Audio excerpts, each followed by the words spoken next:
The story, Tam and Cam. Once upon a time, there was a little girl named Tam. Her mother passed away early, so her father decided to remarry, hoping the stepmother would take care of his little daughter. The stepmother gave birth to a girl named Cam. Sadly, Tam's father also passed away a few years later. From that time on, Tam had to live with her stepmother and stepsister, Cam. However, life took a turn for the worse as Tam was forced to do all the household chores while Cam did nothing. One day, the stepmother gave Tam and Cam each a basket to catch fish. She promised that the one who filled her basket would receive a piece of red silk. Tam and Cam went to the field together. While Tam worked hard to catch fish, Cam idly wandered around. When they returned, Cam had nothing in her basket. Pointing at Tam's full basket, Cam craftily said, "Sister Tam, your hair is messy. You should wash it, or Mother will punish you." Believing Cam, Tam went to the nearby river. She left her basket on the shore and waded into the water to wash. Meanwhile, Cam stayed behind, poured all of Tam's fish into her own basket, and ran home. Upon returning, Tam discovered her fish had disappeared. Heartbroken, she sobbed, and in that moment, an old man appeared with a pot and white smoke surrounding him. He had a kind face with long white hair and a beard. "Why are you crying?" the old man asked softly. Tam explained her situation, and the old man said, "Do you have anything in your basket?"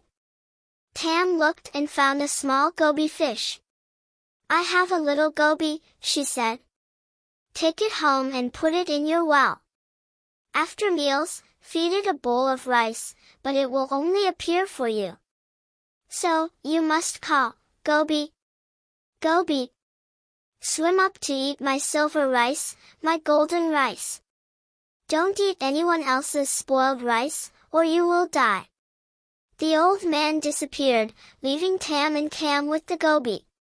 Tam brought the goby home, placed it in her well, and faithfully fed it every day. The goby grew quickly, bringing joy to Tam after each feeding.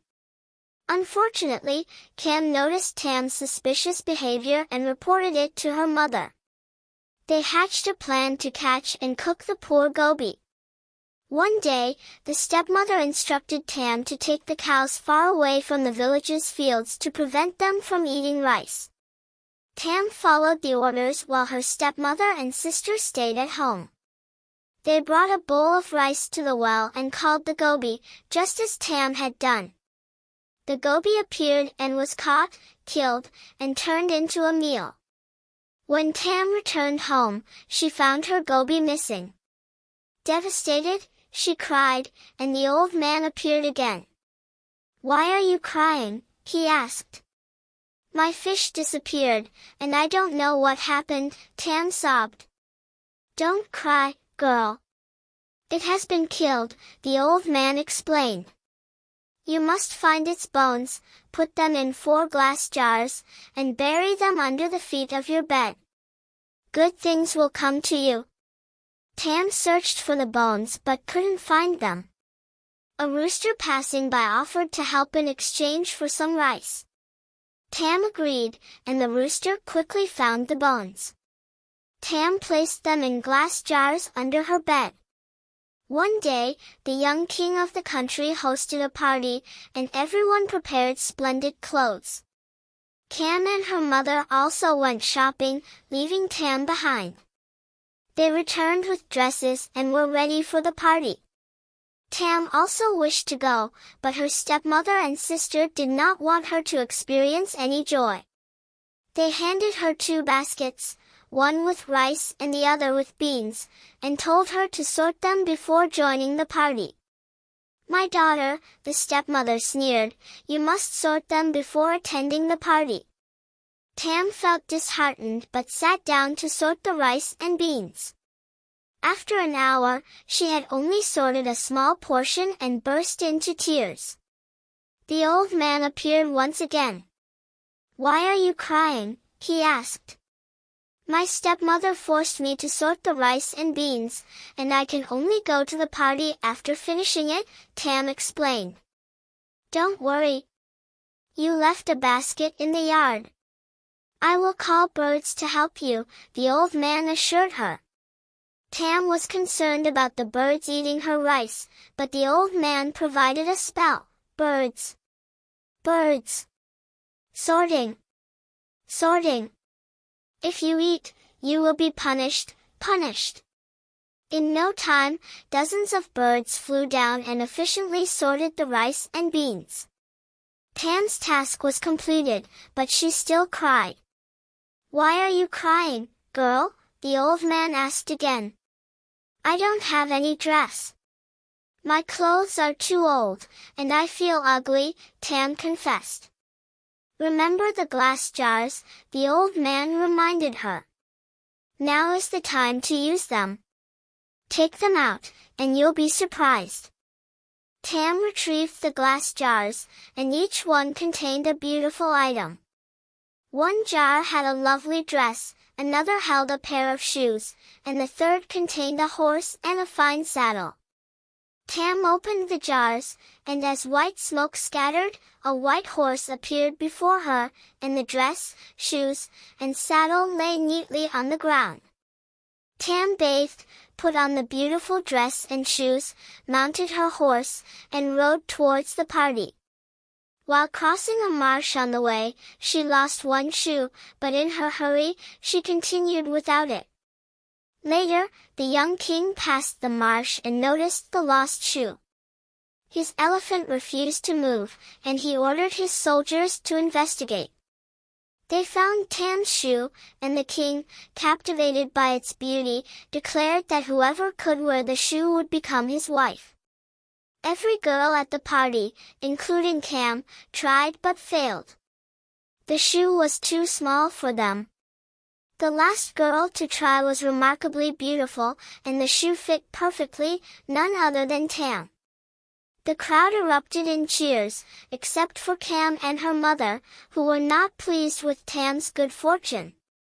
Tam was taken to the castle, and a royal wedding was celebrated. She became the queen, living in the castle until her father's death. She returned home, where Cam and her stepmother lived. They were the most envious of Tam's fate, planning to kill her when she visited. The stepmother sent Tam to climb an areca tree and pick some fruit for her father's altar. As Tam climbed to the top, the stepmother, with an axe, began chopping the tree. Tam noticed the strange noises, questioned her stepmother, and received a false explanation. The tree fell, and Tam perished. Cam donned Tam's clothes and went to the castle, deceiving everyone as she took Tam's place. Tam, after her death, transformed into a little bird with yellow feathers, flying towards the castle. She perched on the king's windowsill and sang, bringing both sorrow and joy to the king. Captivated by the bird, the king placed it in a golden cage and listened to its melodic tunes daily. Cam, however, grew resentful of the bird and sought her mother's advice. When the king went out one day, leaving Cam alone at the castle, she killed the bird, cooked it for a meal, and scattered its feathers in the castle garden. Upon the king's return, he found the golden cage empty. "Have you seen my bird?" he asked Cam. "I ate it," Cam callously replied. "It's because of our child. I'm pregnant." The king was speechless and retreated to his bedroom, consumed by sadness. 2 trees grew from the bird's feathers, rapidly developing into large trees with thick branches and leaves, casting shadows on the ground. The king enjoyed napping in a hammock between the trees, where the winds whispered through the leaves, creating beautiful melodies that sounded like a girl singing. Unhappy with the king's attention towards the trees, Cam decided to cut them down during a storm. When the king inquired about the missing trees, Cam claimed they fell due to the storm, and she had used the wood to make a loom. However, whenever Cam sat at the loom, it creaked and murmured. Frightened, she set it on fire and disposed of the ashes. From the ashes, a tree sprouted, bearing a single, large fruit. One day, a poor old woman passing by begged the fruit to fall into her pocket, promising not to eat it.